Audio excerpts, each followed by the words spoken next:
Hello student, welcome back to business studies class.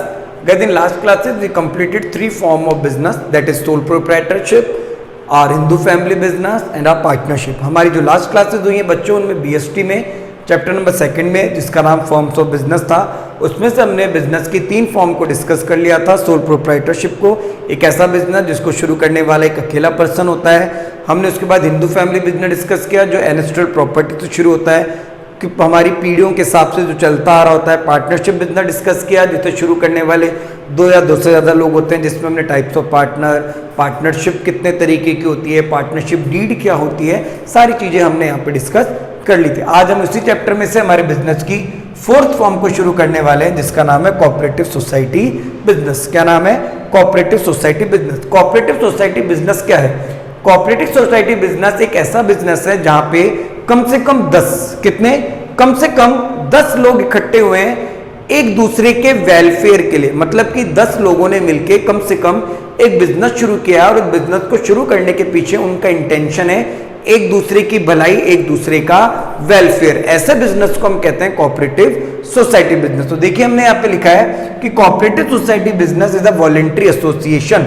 अब ये voluntary association का मतलब क्या है? वॉलंटरी एसोसिएशन से यहाँ पे मतलब है विश, एक ऐसा बिजनेस जिसमें लोग अपनी इच्छा से आते हैं, इकट्ठे होते हैं और एक दूसरे के वेलफेयर की बात करते हैं, यानी वॉलंटरी एसोसिएशन। कोऑपरेटिव सोसाइटी एक वॉलंटरी एसोसिएशन है of a person who join together with the aim of members welfare, जिनका एम है एक दूसरे मेंबर का वेलफेयर करना, एक दूसरे मेंबर का भला करना। क्लियर है? मतलब कि कम से कम 10 या 10 से ज्यादा लोग इकट्ठे हुए और वो उस कोऑपरेटिव सोसाइटी के अंदर इकट्ठे हुए हैं तो खुद की इच्छा से हुए, वॉलंटरी है, ठीक है, खुद की इच्छा से हुए हैं। वो खुद की इच्छा से बिजनेस से बाहर भी जा सकते हैं, मगर वो लोग इकट्ठे हुए हैं तो एक एम से हुए हैं, एक मोटो से हुए हैं। उनका एम और मोटो ये है कि वो एक दूसरे की क्या करेंगे? वेलफेयर करेंगे, एक दूसरे के अच्छे के लिए वो लोगों ने इकट्ठे मिलके उस बिजनेस को शुरू किया है, वो है आपका कोऑपरेटिव सोसाइटी। क्लियर है? Cooperative society registration compulsory under cooperative society act 1912। जैसा आपने देखा था पार्टनरशिप के लिए अगर आप रजिस्ट्रेशन करवाते हो तो आपको इंडियन पार्टनरशिप एक्ट 1932 में कराना पड़ेगा, बट पार्टनरशिप का जो रजिस्ट्रेशन था वो ऑप्शनल था। बट कोऑपरेटिव सोसाइटी बिजनेस का जो रजिस्ट्रेशन है वो कंपलसरी है, आपको इस बिजनेस को रजिस्टर्ड करवाना पड़ेगा। और रजिस्टर्ड आप कहाँ करवाएंगे? कोऑपरेटिव सोसाइटी एक्ट 1912 के अंदर करवाएंगे। कहाँ करवाएंगे? कोऑपरेटिव सोसाइटी एक्ट 1912 के अंदर आप इसे रजिस्टर्ड कराएंगे। क्लियर है? अब हमने देखा था पार्टनरशिप बिजनेस को शुरू करने के लिए पार्टनर्स पैसा लेके आते हैं। कोऑपरेटिव के अंदर है जो एक अकेला बंदा पैसे लेके आता है, और जो हिंदू फैमिली बिजनेस था उसमें एनेस्ट्रल प्रॉपर्टी होती है। बट इस कोऑपरेटिव बिजनेस को शुरू करने के लिए पैसा कहां से आएगा? तो fund raise through the member. जो ये मेंबर्स आते जाते हैं, कम से कम 10 या 10 से ज्यादा लोग ऐड होते जाते हैं, वो कोऑपरेटिव सोसाइटी के अंदर क्या देता जाता है? पैसा अपना कॉन्ट्रीब्यूट करते जाते हैं। तो कोऑपरेटिव सोसाइटी के लिए फंड हम यहाँ से जनरेट करते हैं। क्लियर है? Minimum 10 adult member are required. Adult member minimum 10 लोग होने चाहिए, वो एडल्ट होने चाहिए, यानी माइनर जो है वो कभी भी इसका मेंबर नहीं बन सकता। यानी कोऑपरेटिव सोसाइटी बिजनेस अगर शुरू हुआ है तो उसको शुरू करने के लिए कम से कम 10 लोग होने चाहिए और 10 के 10 क्या होने चाहिए? एडल्ट होने चाहिए। Minor are not allowed. Clear है? ये एक इंट्रोडक्शन था कोऑपरेटिव सोसाइटी पे। अब हम डिस्कस कर रहे हैं कोऑपरेटिव सोसाइटी के फीचर्स पे। कोऑपरेटिव सोसाइटी एक वॉलंटरी मेंबरशिप है। आपकी इच्छा है तो आप उस बिजनेस का या फिर सोसाइटी का पार्ट रह सकते हैं, आपकी इच्छा नहीं है तो आप उस सोसाइटी को छोड़ के भी जा सकते हैं। वॉलंटरी मेंबरशिप है। लीगल स्टेटस, कोऑपरेटिव सोसाइटी की एक लीगल स्टेटस होती है, उसका एक अलग पहचान होती है। क्यों? क्योंकि भैया उसका रजिस्ट्रेशन क्या है? कंपल्सरी। आपको आपको कोऑपरेटिव, जैसे पार्टनरशिप में आपको ऑप्शनल था ना, तो कोऑपरेटिव सोसाइटी के लिए रजिस्ट्रेशन कराना कंपल्सरी है। तो इसकी एक अलग पहचान है कानून की नजरों में। लिमिटेड लायबिलिटी, बिल्कुल फंडा क्लियर है। सोल प्रोप्राइटरशिप में लायबिलिटीज अनलिमिटेड थी, कर्ता की लायबिलिटीज अनलिमिटेड थी, पार्टनर्स की लायबिलिटीज अनलिमिटेड थी। बट यहाँ जो मेंबर्स हैं कोऑपरेटिव सोसाइटी के अंदर, उनकी लायबिलिटीज क्या है? लिमिटेड है। जितना उन्होंने कंट्रीब्यूट किया उनकी लायबिलिटीज केवल उतनी ही है। कंट्रोल, अब यहाँ पे कंट्रोल किसके पास रहेगा?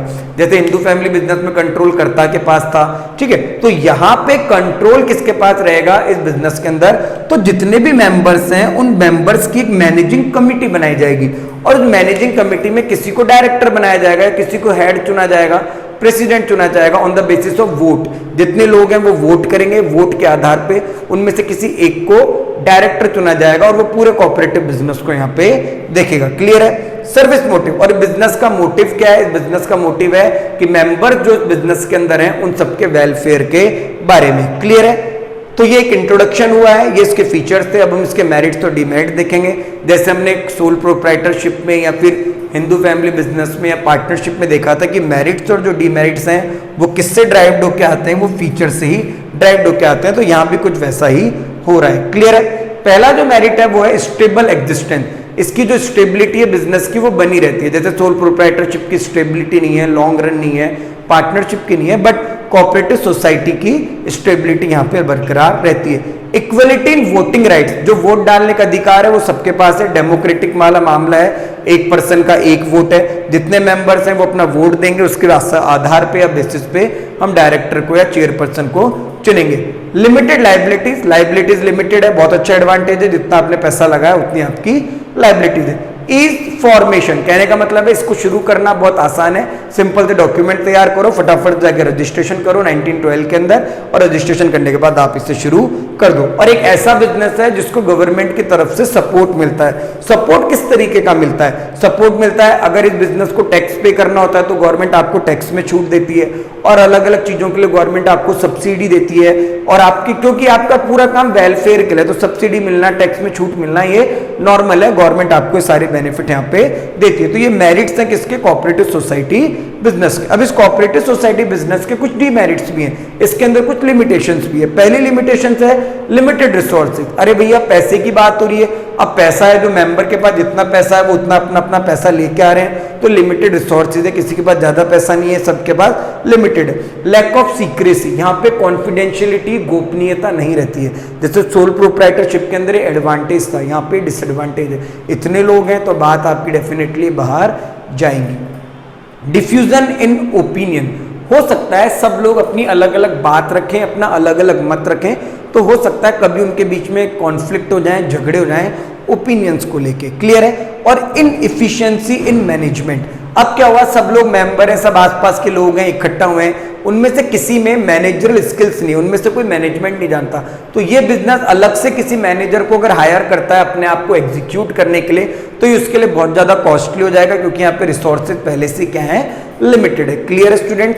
तो आज जो हमने डिस्कस किया है वो बिजनेस की फॉर्म्स का 4th पार्ट था, जिसे हम कोऑपरेटिव सोसाइटी कह रहे हैं। कोऑपरेटिव सोसाइटी एक ऐसा बिजनेस जिसमें बहुत सारे लोग इकट्ठे हुए हैं एक दूसरे के वेलफेयर के लिए, और उसमें कम से कम 10 लोगों का होना जरूरी है। इसके कुछ मेरिट्स हैं, डीमेरिट्स हैं, पार्टनरशिप की तरह, सोल प्रोप्राइटरशिप की तरह।